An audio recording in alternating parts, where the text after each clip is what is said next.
Ahora el doctor Osvaldo Artaza nos va a hacer la presentación sobre la visión contemporánea sobre determinantes de la salud y provisión de servicios primarios en América Latina.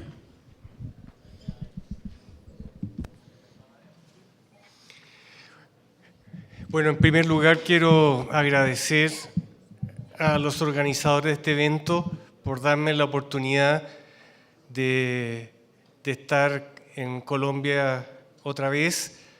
Debo reconocer que he seguido con mucha detención, ya por muchos años, el proceso de cambios, el proceso de reformas que ustedes han ido desplegando a lo largo de los años.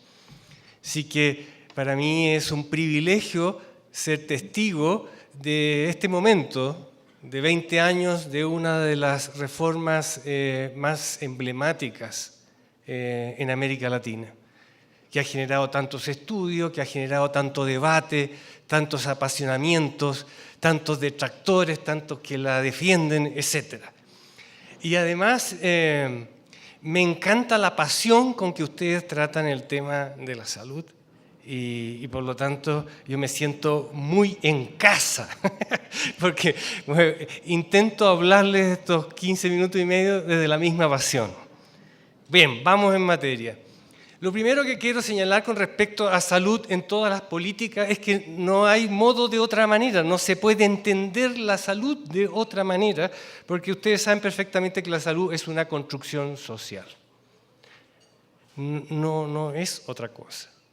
Y todos los avances que se van generando siguiendo a la salud como la gran definición de salud, no como los sistemas que prestan servicios, sino el nivel de bienestar que alcanzan los pueblos, es la consecuencia de las luchas, de los conflictos, de los arreglos políticos, culturales, económicos que se van logrando a través de los tiempos. Y por lo tanto, lo primero que quiero señalarle, que salud es, dado que es una construcción social, los sistemas de salud son un reflejo del modelo de desarrollo o del nivel de acuerdos o el nivel de consenso o el nivel de constructo que un país o una nación ha alcanzado en un determinado momento. ¿Qué quiero decir con eso? Que al mismo tiempo que ustedes tienen que estar discutiendo si se aprueba o no se aprueba la reforma que ahora tienen en el Parlamento, si la ley 100 fue un desastre o una maravilla, tienen que estar tan preocupados de qué tipo de modelo de desarrollo tiene Colombia. Porque eso es más determinante en el nivel de bienestar y en el nivel de salud que la discusión parlamentaria sobre la actual reforma, sobre la reforma. O sea, todos sabemos que más determinante sobre los resultados de salud es cómo se reparte el desarrollo económico, cómo se desarrolla, cómo las personas son o pueden sentirse incluidas o partes. Cuando las personas no están incluidas en vivienda, en educación, en esto, en este otro, los resultados en los indicadores de salud son clarísimos. Y por lo tanto, lo que se coliga con eso es que cuando una nación actúa sobre los niveles de justicia, cuando los países son más justos, cuando los países son más equitativos, los resultados de salud reflejan eso. Independientemente del modelo de sistema de salud que se ha aplicado, si es bismarckiano, si es weberiano, si es esto o este otro. ¿Y cuánta energía gastamos en esa discusión acerca de si es aseguramiento universal, si acerca de sistemas nacionales de salud, cuando lo que explica el 80% de los indicadores de salud está en si la torta se reparte o no se reparte? Mientras en los países latinoamericanos el 2% de la población o el 5% de la población se llevan el 80 o el 90% de los recursos, los resultados están a la vista desde el punto de vista de salud. Y fíjense que América Latina no es el continente más pobre, pero sí el continente más inequitativo. Y en las últimas décadas, a pesar de todos los avances que han tenido los países latinoamericanos, vean los indicadores de Gini. Y tenemos que decir con vergüenza que hemos fracasado en lograr más igualdad.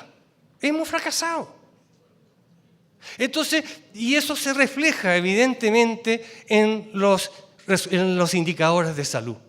Porque si ustedes analizan los indicadores de salud, algunos países latinoamericanos han logrado avances modestos en promedios. Pero si uno abre los promedios se va a encontrar que hay diferencias de hasta de 10 o 15 años de expectativa de vida en distintos grupos poblacionales. Que uno encuentra que hay diferencias en, por ejemplo, mortalidad infantil o en cualquier indicador de hasta 20, 30 o 40 o 50 veces entre un grupo poblacional y el otro. Entonces, yo creo que eso es lo primero que tenemos que reflejar. No olvidar que en esta discusión con pasión que tenemos, que si hay que eliminar la ley 100 o hay que volver a sus raíces, la pregunta del millón. ¿Es Colombia hoy un país más justo 20 años atrás que hoy? ¿Qué tenemos que hacer para que los próximos 20 años, porque aquí han puesto algo muy bello, una proyección? Qué lindo es un país que es capaz de soñar, que es capaz de revisar su historia. Lo que ustedes están haciendo es muy bello. Revisar su historia, desde ahí proyectarse. Entonces, una pregunta que yo les quiero dejar acá. ¿Qué van a hacer ustedes para que en 20 años más ustedes puedan decir con orgullo de que efectivamente Colombia es un país más justo? Porque si lo logran, si hacen los arreglos para lograr eso, los indicadores de salud van a reflejar eso. Eso es lo primero que les quiero decir. Lo segundo, los países en algún momento toman opciones. Y alguien en la mañana dijo, de repente los países se equivocan.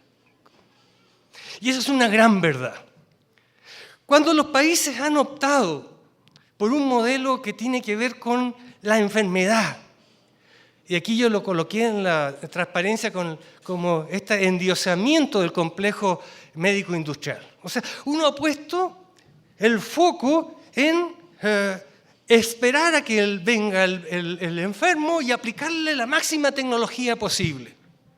Los países que han tomado esa opción lo han pagado caro. ¿Y por qué lo han pagado caro? Y en las próximas transparencias voy a abundar un poco en eso. En que tienen sistemas carísimos y los resultados son mediocres o malos. Entonces, la pregunta es, ¿qué opción tomaron ustedes? ¿A qué apostaron más?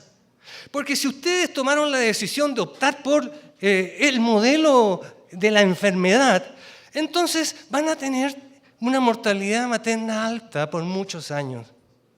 Van a ser un país cada vez de mayores ingresos y van a tener una mortalidad materna que les va a dar vergüenza. Y van a tener mortalidad infantil que les va a dar vergüenza, que no se va a condecir del nivel de desarrollo que han obtenido. ¿Por qué? Porque todos ustedes saben que esas cosas se juegan no en el gran hospital, esas cosas se juegan en la comunidad donde las personas viven. Entonces, les dejo esa primera pregunta, porque esa pregunta a veces no están y no se resuelven en los parlamentos. Y voy a tratar de abundar un poquito en eso. Cuando la Organización Panamericana de la Salud hoy día habla con tanta fuerza de cobertura universal de salud como el gran desafío para el futuro, el gran objetivo para el futuro, no está hablando otra cosa sino de efectivamente de tomar las decisiones correctas. Y cada país soberanamente, porque aquí no hay una receta única, no existe algo que yo pueda decir, sabe que yo voy a aplicar el modelo inglés y lo voy a traer, lo voy a colombizar y voy a arreglar todo. O sea, cada país soberanamente tiene que buscar su camino, pero ojo, los caminos que cada país soberanamente escoja al menos tienen que cumplir con ciertas condiciones. Cuando hablamos de cobertura universal estamos hablando de garantía del derecho, de que toda persona resuelva su necesidad de salud. Y aquí entramos con un problema. ¿Qué es necesidad de salud? Necesidad de salud es que yo me haga una resonancia nuclear magnética cada vez que tengo un pequeño dolor de cabeza. Eso es una necesidad de salud. Y por otro lado, cuando el diabético aún no sabe que es diabético, ¿esa persona tiene una necesidad? Sí, claro, o el hipertenso que no lo sabe. O vamos a entender necesidad desde que la persona hizo un choque diabético. Desde ahí lo vamos a considerar que tiene una necesidad desde el momento en que tiene que meterse a diálisis o el momento en que tiene que amputarse. Entonces, la palabra necesidad implica la capacidad de una sociedad, a través de cómo se organiza una sociedad democrática, o sea, a través del Estado, de planificar, anticiparse, prever y ir hacia las personas en el hábitat donde está y detectar la necesidad y equilibrar esa capacidad del Estado, del rol del propio ciudadano, de acompasar sus expectativas a lo que efectivamente la sociedad puede darle. Y ahí, ¿qué errores hemos cometido? ¿Qué grandes errores hemos cometido? Le estamos ofreciendo a las personas prácticamente la inmortalidad. Eso se lo decimos subliminalmente. Nunca hemos hablado con transparencia de que en estas materias tenemos que buscar un balance para administrar la escasez. Y ese balance para administrar la escasez tiene que ver con la capacidad del Estado de reflejar en sus políticas públicas lo que es más prioritario desde el punto de vista de lo que genera más impacto en el bienestar y la calidad de vida de las personas. Pero a su vez, si entendemos que estamos en sociedades democráticas, esa decisión del mundo de los expertos o del mundo de los técnicos tiene que estar equilibrada con lo que las personas más valoran. Y por otro lado, tiene que estar balanceado con los recursos disponibles. Dicho de otro modo, la sabiduría es que Hacienda, la sociedad civil y los expertos en salud pública logren las conversaciones adecuadas para que de cara a la ciudadanía, con transparencia a la ciudadanía, se pueda generar una capacidad de modular expectativas, posibilidades, capacidades, etc.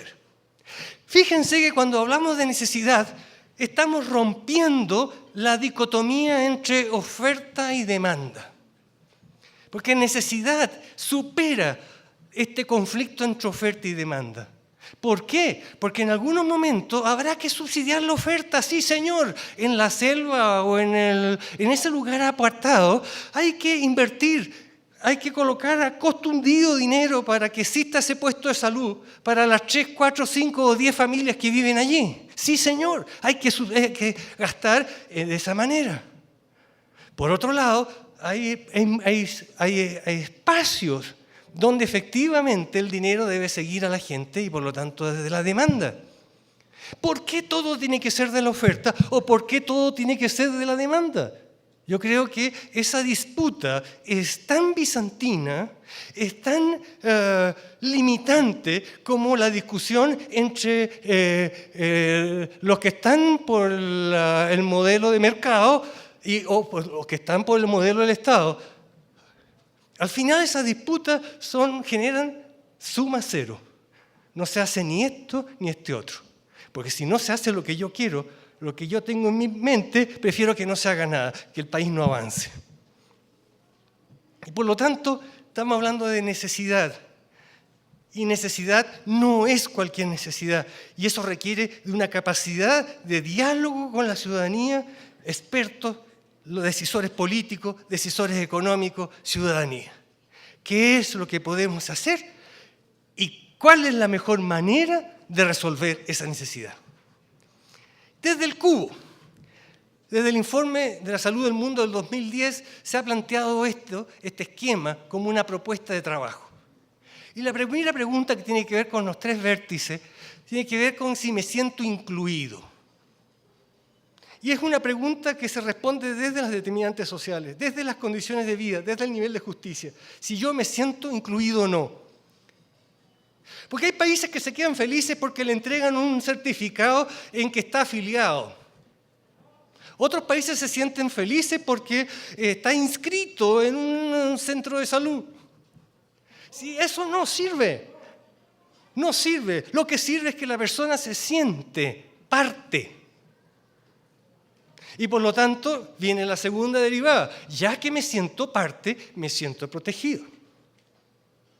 Entonces, ¿cuántos países han hecho tantos esfuerzos, pero tantos esfuerzos para hacer reformas por arriba, por la estructura, podríamos decir por el techo de la casa? Que han arreglado el techo, le han puesto tejas coloniales preciosas, le han hecho cosas así, pero tienen unas paredes débiles y tienen unos cimientos, ¿para qué decir? La segunda derivada tiene que ver con el acceso efectivo. Si todas las personas pueden acceder a servicios de calidad que les resuelva su necesidad, entendiendo la necesidad desde la discusión o el diálogo que hablé con anterioridad. Y la última es si tengo o no que pagar por ello, o sea, el gasto de bolsillo. Y ustedes saben perfectamente que no basta con la protección financiera, no basta que mi gasto de bolsillo sea bajo. Lo que al final, ustedes escucharon en la mañana, la prueba de amor de un sistema de salud es cómo están los indicadores, el impacto en salud, en el nivel de bienestar. Y los ámbitos entonces para cobertura universal de salud son, primero, un ámbito de construcción social que tiene que ver en la capacidad de un país de actuar sobre el nivel de vida de su población, la capacidad que tiene la ciudadanía de actuar y de tener voz. Porque aquí muchas veces se coloca el acento en que el ciudadano tenga poder de compra y que tenga el voucher o tenga esto para decir yo soy ciudadano porque tengo un voucher. Pero eso no implica que ese ciudadano tenga voz para influir en las decisiones que ese país va a tomar con respecto a los sistemas sanitarios. O sea, el poder no está en que yo escoja este proveedor o este hospital, el poder está efectivamente que el ciudadano pueda influir en el modelamiento de su sistema, influir cómo se construye y cómo se modela el desarrollo en general del país. Y por lo tanto los nuevos marcos jurídicos que se vayan creando. Y ahí tengan paciencia porque las reformas no terminan nunca en salud. Están discutiendo si la reforma de ahora se cae o no se cae, pero en un año más, en 2 años más, en 3 años más, en 4 años más van a tener nuevos procesos de reforma. Tengan paciencia porque están condenados a eso igual que todos los países. Lo que se refiere a los sistemas de salud, el financiamiento solidario, los fondos mancomunados, que el gasto de bolsillo sea el predominante, que los sistemas estén organizados como redes integradas. ¿Por qué le estoy diciendo eso? Porque hay suficiente evidencia en que no es lo más importante el nivel de recursos que se invierte. O sea, hay un mínimo, obviamente. El dinero no hace la felicidad, pero pues, ayuda, ¿cierto? Ok, hay un cierto mínimo, ¿ok? En la cual sí es importante el nivel de inversión que se realiza, sobre todo si esa inversión es gasto público. Pero ese nivel de inversión no tiene un correlato con los resultados de salud. No los tiene. Y ustedes saben perfectamente que hay países que gastan el 15% del PIB en salud y los resultados en salud son mediocres o malos. Mientras otros gastan el 6 puntos del producto y tienen un indicador excelente. Entonces, la evidencia que señala que junto con los recursos es tanto o más importante cómo esté organizado el sistema. Y por lo tanto, ¿cuánta salud se consigue con el dinero? Osvaldo, 2 minutos. Ok. Entonces, la pregunta es, Colombia está gastando 8 puntos del producto en salud hoy. En 20 años más, ¿quieren estar gastando 15? Perfecto, pero ¿con qué mortalidad materna? ¿Con qué mortalidad infantil? Entonces la pregunta es, sí, si vamos a luchar por más recursos de salud, entonces tienen la obligación de preguntarse sobre si están bien organizados para usar esos recursos. O hay que hacer cambios y hay cambios ya. Y el papel del Estado, que voy a ir más rápido, me quedan 2 minutos. Entonces, cobertura universal en salud se juega si hay acceso. Y ahí ustedes ven este diagrama en la cual coloca a la izquierda de ustedes, coloca la comunidad y el primer nivel de atención. O nivel de contacto. Ya cada vez se habla menos de niveles. De hecho, ¿qué es lo que hace que alguien sea primero, segundo, tercero? Es un invento, es una convención. Entonces, ese diagrama muestra un primer nivel de contacto y un otro en la cual se resuelve de manera ambulatoria o de manera tecnológica, o sea, internada, lo que en el punto de contacto no se puede resolver.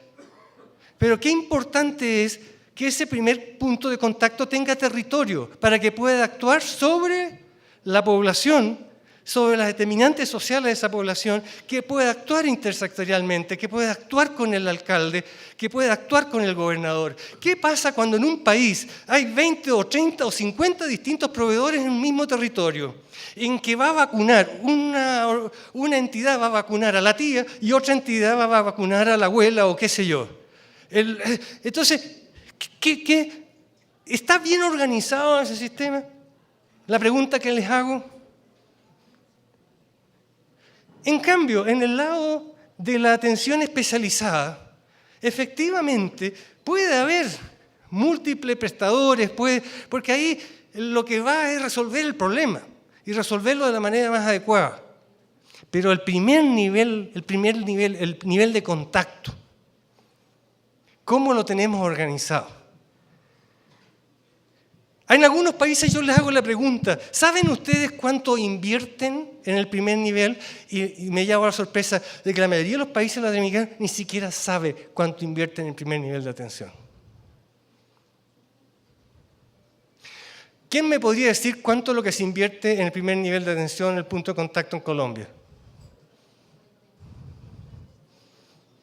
En el subsidiado el 49%. Muy bien. ¿Perdón?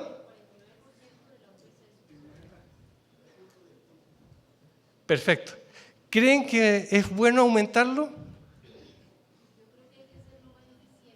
Hay que hacerlo más eficiente. Perfecto.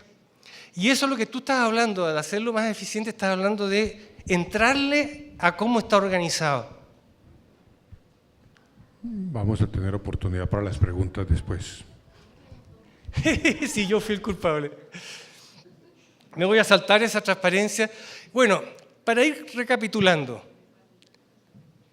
cobertura universal en salud no es posible en los países latinoamericanos sin acceso efectivo. O sea, la prueba es si hay acceso efectivo o no hay acceso efectivo.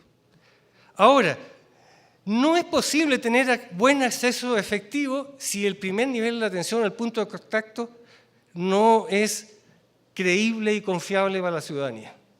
Si la ciudadanía prefiere ir a una botica y pagar de su bolsillo, o prefiere saltarse el punto de contacto y irse a la urgencia de un hospital o irse directamente al hospital, quiere decir que estamos frente a un problema. El primer nivel de atención al punto de contacto tiene que ser creíble y confiable y querible. Cuando uno le pregunta a países que tienen sistemas de salud familiar muy bien desarrollados, las personas, cuando uno les pregunta, lo que les hace sentir orgullo por su sistema de salud es justamente su punto inicial de contacto.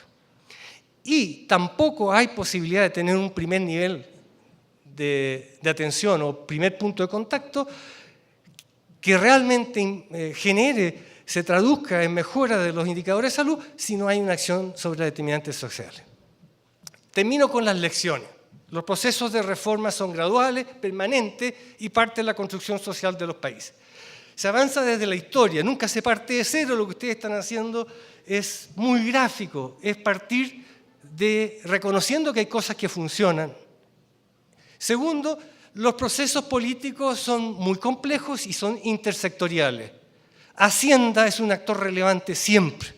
Y a Hacienda hay que demostrarle que ustedes, por el dinero que le van a solicitar a Hacienda, van a conseguir más, lo que usted dijo con respecto a la eficiencia. Voy a tener mejores indicadores, voy a disminuir la mortalidad materna, voy a disminuir la inequidad, voy a aumentar tales cosas. Se puede llegar a la cobertura universal por varios caminos, pero no todos.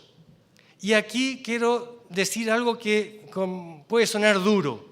Los que han apostado por el mercado en todo, en la salud, les ha ido mal y les va a ir pésimo. Los que han apostado porque solo el Estado también tienen dificultades. Creo que hay que superar esta disputa entre los que endiosan el mercado o los que endiosan el Estado. Lo que hay que preguntarse es dónde hay evidencia donde el mercado agrega valor. Y les quiero decir algo con mucho cariño. En Chile, las ISAPRE no tienen remedio. No tienen remedio. Y hemos gastado muchos años tratando de parcharlas. O sea, al final, la gran mayoría de nosotros en Chile dice, hay que dejarlas que se acaben, que se mueran. ¿Por qué? ¿Qué aprendimos en Chile? Que el mercado en el manejo del dinero es un desastre. En cambio, el mercado ha funcionado muy bien en la prestación. Porque hemos tenido buenos socios de buena calidad, eficiente en la prestación, que han sido buenos aliados en nuestras redes, incluso en nuestras redes públicas. Entonces, lo que les quiero traducir es que hay que preguntarse que dónde el mercado agrega valor. En nuestros países donde hay tanta locura geográfica, ¿dónde existe mercado? En Chile al menos existe en 2 ciudades, en México en 5, en Colombia no sé en cuántas ciudades efectivamente hay competencia, etcétera. Hay gente informada, hay equilibrio, todas las cosas que ustedes saben que requiere un mercado perfecto para que pueda funcionar. Ahora, en Colombia, ¿en cuántas partes el mercado prácticamente no existe? O es muy limitado. Entonces, ¿hasta cuándo seguir majadereando con reglas de mercado, arreglar cosas que el mercado jamás va a poder arreglar? Entonces, en esta reforma que están discutiendo ahora, tiene una oportunidad de oro para efectivamente generar las competencias de rectorías que en algún momento se perdieron, para generar los balances con la inversión en salud pública que en algún momento se perdió, para potenciar las cosas que Colombia es ejemplo en el mundo con respecto a eficiencia, calidad, etcétera, porque cosas que ustedes hicieron hace 20 años, hoy día son ejemplo para Latinoamérica. Entonces, esas, ¿por qué no fortalecerlas? Pero ¿por qué no corregirlas que, sin duda, ustedes toda la mañana han dado cuenta de que hay cosas que tienen debilidad? Ustedes se preguntaron en la mañana, me encantó esa frase que dijo, ¿por qué no pagamos por impacto, por resultados? Eso es una frase muy estatista. Porque a lo mejor el Estado sí es bueno en algunas cosas. Doctor Artaza, tiempo. Espero, y miro hacia arriba, para el caballero de arriba, me dé la capacidad de estar en los próximos 20 años. Muchas gracias. Osvaldo, muchas gracias. Creo que Osvaldo nos llamó la atención por la pasión con que en Colombia discutimos todos los aspectos de salud, pero nos transmitió más pasión ahora en su presentación y muchas gracias. Gobernador, el doctor Carlos Alberto Botero ahora nos va a poner los pies sobre la tierra y cómo desde la entidad territorial, desde el departamento, como representación de los gobernadores, podemos ver salud en todas las políticas. Bueno, buenas tardes, un saludo especial a todos.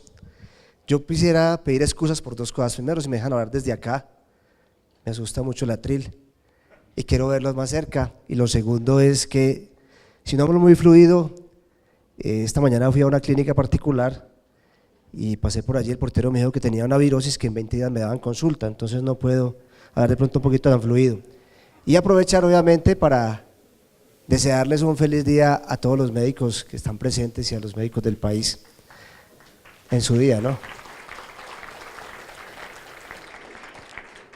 Quiero agradecer que me hayan invitado a esta reunión tan importante de expertos. Yo no soy experto en el tema, pero quisiera compartir cosas de gobiernos locales y gobiernos departamentales. Pero quiero compartir algunas cosas muy importantes y tomar las palabras del exministro de Salud de Chile, porque hay que empezar a contextualizar hacia dónde tiene que ir este tema para poder hablar de salud. Si uno no se contextualiza, pues pierde toda una dinámica importante. Y lo que voy a hablar aquí es del modelo político económico colombiano, más que hablar de salud. Es un modelo, desafortunadamente un modelo que no permite a veces desarrollar una política clara en ninguno de los sectores, porque es un modelo muy centralista. Es un país que tiene un presupuesto cercano a los 200 billones de pesos, de los cuales la mitad son por tributos, y ustedes saben que de cada peso que se tributa en el país, 83 lo maneja la nación, 12 los municipios y 6 los departamentos. Así que es muy difícil que uno tenga autonomía territorial para poder hablar de determinados temas y enfocar los diferentes temas de desarrollo para poder dar una calidad de vida adecuada a la gente, porque las políticas son trazadas a nivel central. En estos días estamos en una reunión hablando de descentralización y pregunté quién había de los territorios, y éramos ¿cuántos? 150, y no había nadie de los territorios, y es descentralización. Espero que aquí haya mucha gente que creo que es de los territorios, hablando por un proceso de desarrollo del país. Y en eso hay que ser muy claros, cuando el país tiene un modelo como el nuestro, el desarrollo económico y el crecimiento no es tan adecuado como si hubiera una descentralización efectiva, teniendo en cuenta las diferencias sociales, económicas, culturales, entre otras de cada región. Usted no puede seguir legislando para Guainía, igual que para el Chocó, igual que para Cundinamarca, igual que para Nariño, igual que para Guajira. Las condiciones son diferentes y hay que tener cierta flexibilidad en materia de legislación. Y hay una cosa que es clara, este país parece que se hiciera para no funcionar. O sea, todos los días se legisla para que no funcione. Yo no sé si en este cuarto cabrían toda la legislación y la hemorragia legislativa y jurídica que en el sector salud se ha hecho de lo que hay que saber la ley 100. Yo creo que aquí no cabría ese tema, eso es una hemorragia pero masiva, está en cuidado intensivo. Por eso es el problema del tema del sector salud. Entonces cada uno de acuerdo a un problema que se presente el día de ayer, se legisla para resolver ese problema, pero se crean 2 o 3 problemas más. Y es una de las grandes dificultades que tenemos. ¿Y eso, qué se llega a eso? Por la desconfianza. En este país todos desconfiamos de todos y por eso se legisla y se ponen tantas trabas para manejo de los recursos porque todo el mundo cree que todo el mundo está robando. Y se pierden, dicen algunos, 5 o 6 billones de pesos por corrupción al año, pero estamos perdiendo una gran cantidad de recursos por falta de oportunidad en la ejecución de ellos, por la traba en toda la tramitología que existe en materia jurídica y legislativa del país. El año pasado habían 42 billones de pesos y es el segundo país más atrasado en vías en América y es el país 127 entre 140 de atraso en vías, porque como todos nos desconfiamos y todos nos lo vamos a robar, entonces no se puede permitir que haya un paso rápido y oportuno en la ejecución de los recursos. Y eso es lo que nos pasa con este país. Pero más que ese problema que tenemos tan grave de desconfianza, de centralismo y de hemorragia legislativa que impide que el Estado funcione de forma oportuna y adecuada, tenemos un gran problema. Y lo que tenemos que hacer, más que hacer obras físicas, hay que hacerlas, porque lo que decía ahorita anteriormente, un país que debería estar empezando en ferrocarriles, en navegación fluvial, solamente piensa en carreteras. Es importante las carreteras, pero la competitividad se da en otro tipo de elementos. Lo más importante que debe hacer un gobierno, más que obras físicas, es cómo cambiar la mentalidad de la gente. Y eso es lo que tiene este pueblo colombiano grave. La forma de pensar de la mayoría de los colombianos. Es la forma de pensar la que nos tiene atrasados. La desconfianza de unos entre otros. La falta de coordinación. Y que creemos muchas veces que la forma en que nosotros queramos hacer las cosas es la adecuada, cuando hay muchas formas de hacerlas, dependiendo de muchas funciones culturales, económicas y religiosas. En eso, yo he trasegado varios gobiernos, y no es un modelo de gobierno, es un modelo de país, que el que eso claro. Este modelo centraliza desde hace muchísimos años, toda la historia del país, y cada vez se centraliza más para tomar unas decisiones de espaldas, obviamente, a la realidad regional. Siempre hemos visto una cosa fundamental, el tema de salud, como tema, cualquier tema en el país, transversalmente tiene que pasar por el tema educativo. Yo soy médico de profesión, pero si no hay educación en cualquiera de los sectores, no hacemos absolutamente nada. Yo siempre he sido crítico en el sentido, hoy estamos hablando de un proceso de paz en La Habana, y he participado en procesos de paz como miembro nacional de la Comisión de Paz en ocasiones, y si eso no pasa por el tema educativo, no vamos a hacer absolutamente nada, no nos ganamos absolutamente nada firmar un acuerdo si el país sigue pensando exactamente igual que vamos a lograr pensar los colombianos. Y en eso hay que ser claro, y eso pasa también por el tema de salud. Más que la cobertura, es cómo hacer las cosas en forma adecuada. Se habla de un plan decenal en materia educativa, y el plan decenal usted lo ve y pasa por todos los sectores de forma transversal, pero es muy similar a la Carta del 91, donde se prometieron muchas cosas, se plantearon muchas cosas, pero no se dieron las herramientas necesarias, ni tuvo en cuenta el tema económico para desarrollar lo que tenían que desarrollarse. Ve uno metas para el año 2021 de acueductos, de agua potable en el sector rural del 85-90%. Yo no sé dónde van a hacer eso. Y mucho menos en departamentos como Guainía, Guaviare o Caquetá, con la dispersión que existe de la población. Entonces yo creo que en esto tenemos que ser muy serios y aterrizarnos. Pero hay algo mucho más grave. El modelo que nosotros hemos hecho, o que se ha hecho en el país de salud, es un modelo que privilegia en forma perversa la enfermedad. Cuando yo era gerente de hospital, a mí me calificaban si atendía más consultas externas. Me decían, si mejora la productividad, usted es un muy buen gerente. Si te hacía más cirugías, si atendía más pacientes, o sea, si la gente está más enferma, es muy buen gerente. Y entonces yo dije, ¿y entonces cuál es el sector modelo de salud del país? ¿Es un modelo de salud o es un modelo de enfermedad? Y comparto plenamente lo que decía ahorita el ministro. Nos quedamos pensando en cómo curar la enfermedad y no cómo evitar la enfermedad. Y eso es lo que está pensando el pueblo colombiano en este momento. Entonces, ¿qué hay que hacer? Nosotros de la Federación de Departamentos presentamos una propuesta no de redefinición del sistema como está planteándose ahora, de reforma del sistema. Y es que jamás un territorio como los territorios nacionales antiguamente, los actuales departamentos, van a tener a través de un modelo económico de negociación cómo salir adelante en materia de salud. Y en eso hay que ser claro, es un modelo perverso, es un modelo que tiene que, en algunos sectores del país, funciona. Hoy cerca de 14 ciudades del país concentran el 78% de la población, la gente ya no está en el campo, por muchas razones. El modelo tiene que ser de prevención y de promoción, un modelo que a nivel primario, yo lo digo con toda la claridad y me excusan, es muy difícil sentar a un bacteriólogo, a un odontólogo a hacer una negociación y se dedican solamente los médicos de los hospitales de primer nivel a hacer negociaciones cuando lo que debe estar para dar un perfil epidemiológico en cómo mejorar las condiciones de salud. Le hemos planteado cosas como por cuadrantes y ahí viene lo que me preguntaban y por eso estamos aquí, para hablar de lo regional, cómo debería ser el modelo de salud y qué hemos venido haciendo algunos gobernantes del país a nivel regional. El 75% de las acciones en salud primaria no corresponden a la actividad médica. El 75% corresponden a un saneamiento básico, a un estilo de vivienda adecuado, a un estilo de vida saludable y a unas connotaciones distintas, como lo mencionan ahora, como el tema de la alimentación. Pero ¿qué pasa en este país? Que ni siquiera eso se correlaciona y no se habla directamente con la atención. Entonces, ¿qué puede estar sucediendo? Que usted tiene un paciente, en el caso de las zonas indígenas, el niño llega desnutrido, deshidratado al hospital, se estabiliza y regresa a su hábitat normal. ¿Qué va a pasar? Nadie sabe si el niño se muere o subsiste, o si vuelve a los meses, porque el ciclo es un ciclo vicioso que continúa porque no tiene las condiciones de vida para estar en forma adecuada. Si no empezamos a pensar en eso, el país seguirá exactamente igual. Yo lo de la reforma, habría muchas cosas que discutir, pero no es el tema de hoy. El tema es muy claro, si no hay reforma, seguimos igual, y creo que estamos jodidos. En lo regional hay cosas muy claras en el tema, y lo que siempre hemos dicho, además que se perciba, lo que el paciente debe percibir es que alguien está preocupado por la salud de él, y eso tiene que cambiar el modelo que tenemos en el país. Muchas variables de pobreza extrema y los objetivos de milenio estamos trabajando en este momento. Hay que pasar por algo importante, la identificación. Hay sectores del país donde la gente nace y no es identificada. Y no es porque tengan derecho o porque tengan acceso a muchas situaciones de subsidios del país, sino es cómo realmente identificarlos para poderles empezar a darle un servicio de una forma oportuna. Y algo que es fundamental y que yo trabajo demasiado en el departamento de Risaralda, que es la base fundamental del tema educativo, pero también del tema a través de los medios de comunicación. A nivel regional, los medios de comunicación son fundamentales para llevar una buena salud al pueblo.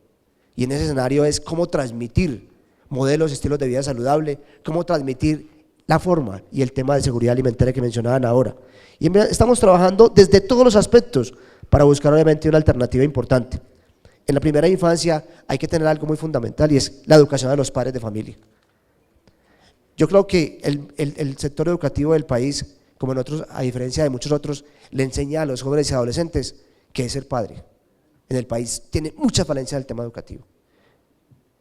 El tema educativo del país pasa por no enseñar a educar en materia de alimentación.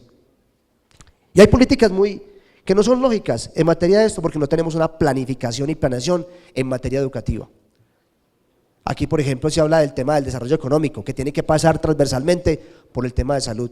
Si tenemos empleo, y lo decía ahora anteriormente, si tenemos empleo si tenemos estabilidad, si tenemos tranquilidad, porque es que la salud es el completo bienestar, no solamente físico. Y tenemos todo tipo de herramientas, pues obviamente tenemos una posibilidad mayor. Y este país ni siquiera ha tomado la molestia de planear y planificar hacia dónde va un norte en cada uno de los sectores. Caso concreto del sector agropecuario, que no tiene norte, para poder definir cuáles son las políticas y cuál debe ser la educación que se le debe dar para tener gente preparada para ese norte que se debe tener en cada uno de los sectores. ¿Qué decir de materia de vivienda? Las políticas de vivienda pasan por muchos sectores y muchas cosas. En el caso nuestro, nosotros tuvimos la posibilidad de dedicarnos a trabajar pisos en tierra. Cuando uno mira el DPS, el Departamento de la Prosperidad, los indicadores de extrema pobreza, ve que piso en tierra es uno de los principales. En el departamento de Risaralda hemos bajado al 3.2%, porque nos dedicamos como única meta, fuera de dar vivienda completa, el tema de mejoramiento de vivienda, solamente a pisos dignos, pisos en tierra en ese sentido. Y la reubicación obviamente que tiene que tener las familias que están en zonas de riesgo, pero también pasa por el cambio de mentalidad. El saneamiento básico ambiental con cocinas obviamente saludables, con pozos sépticos que tenemos que dar y con algo muy importante, la disponibilidad de servicios públicos, pero una disponibilidad de servicios públicos adecuada, una disponibilidad que tenga realmente unas condiciones y una calidad en una forma adecuada. Pero lo más importante, y tenemos como un modelo piloto nosotros, es el tema de la seguridad alimentaria. Ya algo que es concreto, no nos gusta el asistencialismo debe ser temporal y momentáneo. El asistencialismo hace países como unos que tenemos aquí vecinitos en unas formas desastrosas. El asistencialismo lleva a la pereza mental y a no desarrollar la vida de las personas. Nuestro programa de seguridad alimentaria se basa, obviamente, llama un programa Crío, Siembro, Como y Ahorro, y es educar a la gente, educarla. Hoy tenemos 19 familias, que el primer gobierno que tuvimos la posibilidad de impactar en 30.000 familias, 19.000 todavía están en el programa de Crío, Siembro, Como y Ahorro. Y es educar a la gente. A la gente le dan un mercado para 3 días, cuando al mes tiene 30. Cuando a usted le enseñan a cultivar parte de su alimento, es para toda la vida. Nosotros damos la herramienta primaria, las semillas importantes, y no solamente es tenga, cultive y mirar qué hace con ellas, es para qué sirve cada semilla, qué componentes nutricionales tiene, qué hace en un niño y qué hace en un adulto mayor, y cómo puede nutriarse realmente en sus adultos. El programa de Crío, Siembro, Como y Ahorro es eso, es darle la posibilidad a la persona de cambiar su forma de pensar para cultivar. A la gente no le gusta que todos se lo regalen. Si le dan las herramientas, si le dan un trabajo adecuado y si le dan las posibilidades, tenemos un país distinto y cambiamos de una vez la mentalidad. El tema obviamente pasa también por el tema del deporte, la recreación, la cultura. Un país con unas actividades y afortunadamente hemos cambiado en eso. Tengo que reconocer la labor que se ha hecho en los últimos años, primeros en bolivarianos en el caso nuestro, y obviamente Risaralda puso 23 medallas de las 100 y pico que tuvimos en ese sentido. Aunque hay muchas dificultades y muchas inequidades en el país, competir con Cundinamarca, con un departamento como La Guajira, eso no es equitativo. Pero sin embargo hemos venido trabajando fuertemente en el tema de actividad física y cambio de mentalidad. La persona no solamente es lo que come, sino también lo que hace y cómo desarrolla su actividad. El desarrollo rural, fundamental el tema del campo. El campo no solamente es una política agropecuaria adecuada, sino condiciones de vida digna para que la gente esté allí. En el país ya ha aumentado el promedio de vida de los campesinos o la gente que trabaja el campo, porque la juventud no quiere quedarse en el campo desafortunadamente, porque no le hemos dado condiciones adecuadas. No hay norte y las políticas a veces se equivocan en dar unos incentivos perversos al final de la cadena, cuando se deben dar es en la mitad de la cadena para mejorar la productividad y cómo generar una política clara, incluso desde el discurso. Aquí hay una cosa que es fundamental, a los docentes incluso, ni siquiera los escogen para el sector agropecuario. Escogen cualquier docente y lo mandan, una persona que ha estado toda la vida viviendo en la ciudad, la mandan para el campo y lo único que busca es salir de allá rápido porque no le gusta. El país no tiene una política clara en ese sentido. Entonces buscamos obviamente trabajar de la mano en todo y cada uno de los sectores. Y finalmente un tema que es fundamental es el tema de la seguridad. La seguridad pasa por todo el tema del ser humano, que es lo que nos importa y lo que estamos buscando nosotros cambiar, que el ser humano tenga una vida y una estabilidad. En el departamento nuestro, como les decía ahora, estamos trabajando en algo importante. La paz no se va a lograr en La Habana, se firma un acuerdo que estamos apoyando y que nos parece fundamental y muy importante. Pero si no empezamos a trabajar el cambio de mentalidades de los hogares, no tenemos absolutamente nada que hacer para el futuro. Nada nos ganamos con 3.000 personas se acallen sus fusiles, si vienen otras 3.000 pensando distinto en la política del dinero fácil y en la búsqueda de unas condiciones dignas de vida a través de las armas. Estamos planteando un proceso de paz desde cada hogar, desde cada casa, porque los padres de familia hablan mucho de la paz, pero muchas veces vienen agarrados en ese infierno que puede convertirse en un hogar. Y si el hogar no cambia para construir una sociedad distinta en materia de una política social y obviamente mental distinta, no vamos a hacer absolutamente nada. Por último, lo que queremos buscar es darle al ser humano la dignidad que tiene, y para esto tenemos que hacer algo importante. Si queremos cambiar, tenemos que cambiar el estilo educativo y el talento humano que queremos darle a la política de seguridad y de salud de nuestro departamento. Pero por todos los sectores y cada uno de ellos y cada una de las secretarías tiene que pasar una actividad importante en materia de salud. Les agradezco de verdad la invitación y espero pues aportar alguna cosa en este tema. Muchas gracias, feliz tarde. Muchas gracias, gobernador. Creo que las 4 exposiciones han cumplido con creces el objetivo que se había propuesto de abordar la salud desde un enfoque multisectorial, de pensar en la salud en todas las políticas. Hemos tenido una visión muy amplia, empezando por la salud como una construcción social, como un valor universal, como también anotaba el decano Frenk esta mañana en su exposición, pero también creo que hemos entendido una vez más y se ha ratificado la complejidad de la salud, no solamente del sistema de salud, la complejidad de la salud y los diferentes determinantes, y creo que los 4 panelistas se refirieron de alguna manera a los distintos determinantes de la salud que le dieron mucho énfasis a la parte de educación, desde luego la parte de nutrición y seguridad alimentaria, pero también todos los componentes de servicios públicos, de la población rural, de los componentes de bienestar y ese enfoque intersectorial que también se anotó en la mañana como esa intersectorialidad, la mejor forma de concretarla es a nivel territorial en el departamento y en el municipio. Pero un mensaje muy importante de nuestros panelistas esta tarde y es la equidad. Realmente mientras no tengamos equidad, mientras continuemos con las desigualdades que tenemos en nuestros países en general y en Colombia en particular, no vamos a resolver el problema, no vamos a mejorar las condiciones de salud. No podemos tampoco, es el otro mensaje que dejan nuestros panelistas, concentrar un sistema de salud en el enfoque de asistencia a la enfermedad, privilegiar, como decía Osvaldo, privilegiar la enfermedad se paga caro. Y creo que este es un mensaje también muy importante de ese enfoque multisectorial que debe tener la salud. Seguramente hay varias preguntas para los panelistas que deben estar recogiendo nuestras personas de apoyo logístico, pero mientras tanto quisiera anotar 2 preguntas que aplica a todos. La una, y principalmente para el gobernador Botero y para el exministro Artaza, y es ese enfoque multisectorial, esa coordinación multisectorial de que se ha hablado y se ha hecho tanto énfasis, en dónde están los problemas de implementarlas, dónde están las restricciones y las limitaciones para poder implementar ese enfoque multisectorial, y para lo que anotaba Rodolfo de el liderazgo de salud en todos los sectores, ya en la parte práctica, en el liderazgo de un ministerio o a nivel de departamento, ¿dónde están los principales problemas para limitarla? Si quiere, Osvaldo, desde el punto de vista más macro y después gobernador desde el punto de vista territorial.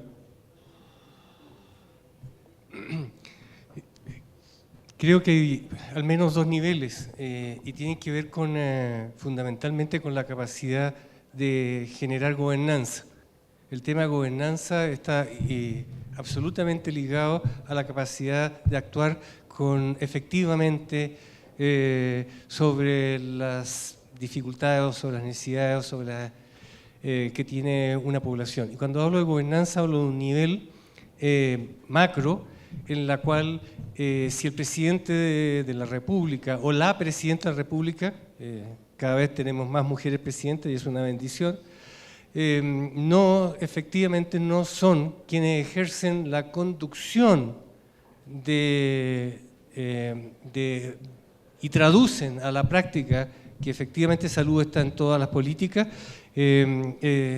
La actividad pierde mucho vigor. Cuando el presidente delega en un tercero, en un cuarto, en un quinto, hágase cargo de un programita de vida saludable, etcétera, etcétera, etcétera, la verdad que los resultados son pobres. Hay una discusión muy rica, muy interesante con respecto a los programas de autocuidado o de vida saludable, cuando son más bien estrategias comunicacionales. ¿Por qué? Porque la mayoría de las personas en los países latinoamericanos no tienen la libertad para optar por una vida saludable. No es cosa que yo le diga cuídate. La verdad, si no tengo las condiciones para lo que decías tú con respecto a optar por una nutrición adecuada. La nutrición adecuada hoy día es carísima. No está a la disposición de todas las personas. No está a la disposición de todas las personas lugares donde poder hacer deporte, no hay, etcétera, etcétera, etcétera. Entonces, es muy engañoso cuando la intersectorialidad se transforma en una campaña publicitaria colocada en un lugar para cumplir o para decir sí.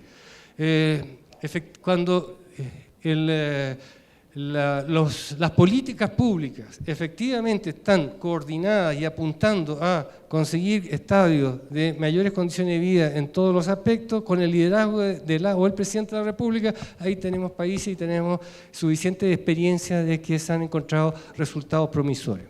Por otro lado, y con esto termino, está el nivel territorial. No basta con el liderazgo de que está señalando a nivel de la presidencia, sino va en paralelo en la condición de gobernanza a nivel de un territorio. Y eso implica que tiene que haber un lugar, una mesa, una suerte de directorio donde está la máxima autoridad política de un territorio junto con los líderes municipales y el actor salud. Pero el actor salud tiene que ser una voz potente. En los países latinoamericanos, dados los sistemas fragmentados y segmentados que tenemos sistemas de salud con múltiples voces y con una debilidad de tener una voz que exprese la necesidad del territorio.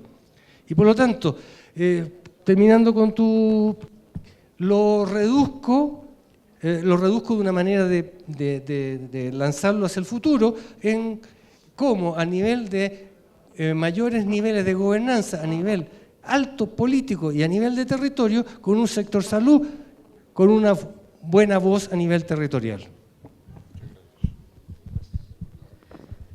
Bueno, yo creo que pasa también por el tema del modelo, cuando se entiende que, y aquí lo hemos dicho en varias ocasiones, que el modelo privilegia la enfermedad por encima de la salud, pues el primer obstáculo que uno encuentra para poder desarrollar unas políticas. Hay temas como sin ser excluyentes, es la promoción y la prevención. En atención primaria en salud debe ser un modelo que debemos seguir, pero como desde el Estado Nacional, en el caso nuestro por el centralismo que existe, no hay una política clara. Incluso ahorita se ha planteado la 1438 casi que acabarla en gran parte, y es montar un modelo que realmente responda a la atención primaria en salud, no el modelo perverso que tenemos en el tiempo de hoy. Lo segundo es que no son excluyentes cosas y también se requieren recursos, obviamente, para esos tipos de políticas, pero también hay situaciones como el tema de la mortalidad por las muertes violentas en el país. Hay muchas cosas que podrían mejorarse si supiéramos, obviamente, y pudiéramos atender el tema de los medios de comunicación. Yo creo que todo no es excluyente, los recursos se requieren, pero también hay estrategias importantes que en ocasiones se restringen por esa falta y ese modelo que privilegia hoy en el país nuestro la enfermedad y la promoción y la prevención. Gracias, gobernador. Nos han llegado 3 preguntas, una para el doctor Rodolfo Rivers, otra para el doctor Jaime Ramírez y otra para el doctor Osvaldo Artaza. A ver si las contestamos, por favor, en ese orden. Dice, ¿cómo se garantiza una alimentación sana cuando la agricultura se está promoviendo y a la vez obligando a los productores al uso de transgénicos, los cuales a futuro atenten contra la salud de los consumidores? Los transgénicos siempre salen, cuando está FAO siempre preguntan por transgénicos. Entonces, aquí hay un tema que es importante, que es lo que ustedes conocen como percepción del riesgo. y qué es lo que falta en todos nuestros países de nuestra Latinoamérica. Datos para hacer análisis de riesgo. Eso significa gestión del riesgo, evaluación del riesgo y comunicación de riesgo. Actualmente en nuestros países, ¿qué es lo único que hacen? Gestión. Y ni siquiera se llama gestión de riesgo, porque hacen gestión con la política y los recursos. Eso no alcanza a ser gestión de riesgo. Entonces, lo que se quiere llegar a tener datos fidedignos. En todas las mañanas hemos escuchado que una gran falencia de los sistemas de salud a nivel nacional, etcétera, y a nivel de toda nuestra región, son los malos sistemas de información. Entonces, para comenzar a crecer hay que fortalecer los sistemas de información. Todos los países tienen datos a nivel territorial, en las clínicas, pero los datos no los cruzan.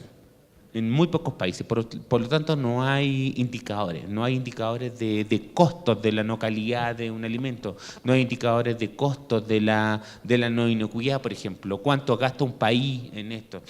Barack Obama el año pasado sacó el Food Safety Modernization Act, la nueva ley de inocuidad alimentaria, así de golpe y porrazo, porque le dijeron tanto está perdiendo el país en salud, tanto está perdiendo el país por enfermedades transmitidas por alimentos, etcétera. Entonces, el deber de alguna manera de los consultorios, de formar parte de un sistema eficiente de información en el cual se puedan cruzar. Y esto forma parte de esto, ¿ya? Y una cosa, primero hay un componente político, donde hay países que están abiertos a estos eventos transgénicos, y hay otros países que usan solamente semillas. El tema está, y lo que resguarda FAO, el lucro respecto a esto, y no incluir el gen de muerte en la semilla, para que los agricultores puedan, de alguna manera, cultivar sus propias semillas sin estarle comprando todos los años a Monsanto, por ejemplo. Y ese es el tema de los transgénicos. El resto es un problema, un error de percepción del riesgo, porque hemos hecho evaluaciones de la inocuidad de los alimentos modificados genéticamente en plazos de 30 años y no hay veracidad científica respecto a que los transgénicos en general, me podrían haber indicado quizá algo muy específico, estén causando salud al consumidor. El Codex Alimentario está para eso, FAO está para eso, la OMS está para eso, y el Codex Alimentario es un programa conjunto FAO-OMS, precisamente que trabaja en el tema de la evaluación de la inocuidad de los alimentos genéticamente modificados. Por lo tanto, sí, precisamente una estrategia para eliminar el hambre en el mundo es el uso de transgénicos en países, por ejemplo, en África, en algunos países de Asia, el arroz dorado, por ejemplo, etcétera. Entonces, y resistente a plaga, son una serie de cosas. Entonces, lamentablemente hay otros componentes que se cruzan que no han sido evaluados y en eso se está. Pero sí, efectivamente, los transgénicos son una herramienta, una vía por la cual se pretende de alguna manera solucionar el hambre en el mundo, por supuesto.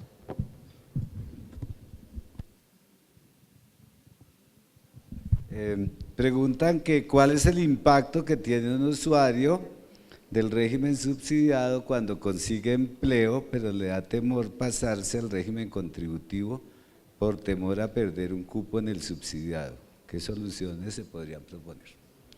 A ver, yo creo que lo primero es que existe una gran conexión entre el mercado laboral y el tipo de sistema que nosotros tenemos.